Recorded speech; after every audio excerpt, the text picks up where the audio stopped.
ఈరోజు మనం వరంగల్ జిల్లా దామర మండల్ ఊరుగొండ గ్రామానికి అయితే రావడం జరిగింది. మనతో సర్పంచ్ గారైన శ్రీనివాస్ గారు మనతో ఉన్నారు. నమస్తే సార్, బాగున్నారా? ఓకే సార్, యాజ్ అ సర్పంచ్గా వినేందుకు మా ఛానల్ తరపున మీకు కంగ్రాచులేషన్ సార్. ఓకే సార్, రాబోయే 5 సంవత్సరాలలో మీ గ్రామాన్ని మీరు ఎలా అభివృద్ధి చేద్దాం అనుకుంటున్నారు?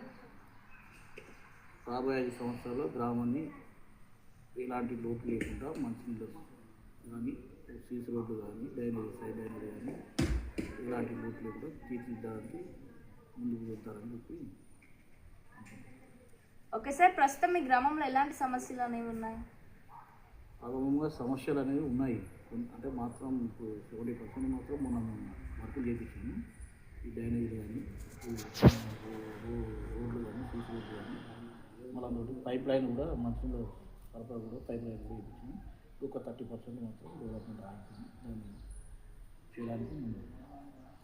ఓకే సార్, మీకు ఓటు వేసి గెలిపించిన మీ గ్రామ ప్రజలకు మీరు ఏం చెప్పాలనుకుంటున్నారు?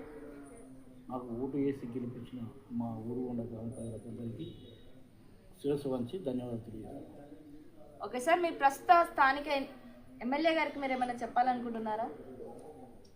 మా పరకాల శాసనసభ్యులు ప్రకాష్ రెడ్డి గారికి ఆయనకు పాదాభివందనాలు. అదేవిధంగా డిసిసి అధ్యక్షుడు కూడా చైర్మన్ ఇనియాల వెంకటరామరెడ్డి కూడా పాదాభివందనాలు. ఎందుకంటే నేను గత 15 సంవత్సరాల నుండి కాంగ్రెస్ పార్టీలో వర్క్ చేసినందుకు నాకు గుర్తించి నాకు టికెట్ ఇచ్చినందుకు వాళ్ళకు కృతజ్ఞతలు తెలియజేస్తున్నాను. ఓకే సార్, మీ గ్రామంలో యువతకు మీరు ఏం చెప్పాలనుకుంటున్నారు?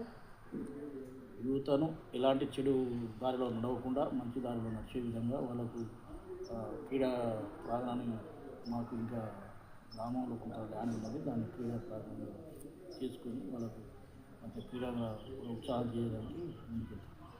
ఓకే సార్, మీ పాలకవర్గం మీతో ఎలా ఉంటుంది? మా పాలకవర్గం బాగానే ఉంటుంది. ఇప్పటివరకు అయితే మాకు ఎలాంటి లేదు. తిరిగి 5 నెలలు మాత్రమే అవుతాం కాబట్టి ఎలాంటి ప్రాబ్లం అయితే లేదు. ఓకే సార్, మా ఛానల్ ద్వారా ఇంకేమైనా చెప్పాలనుకుంటున్నారా?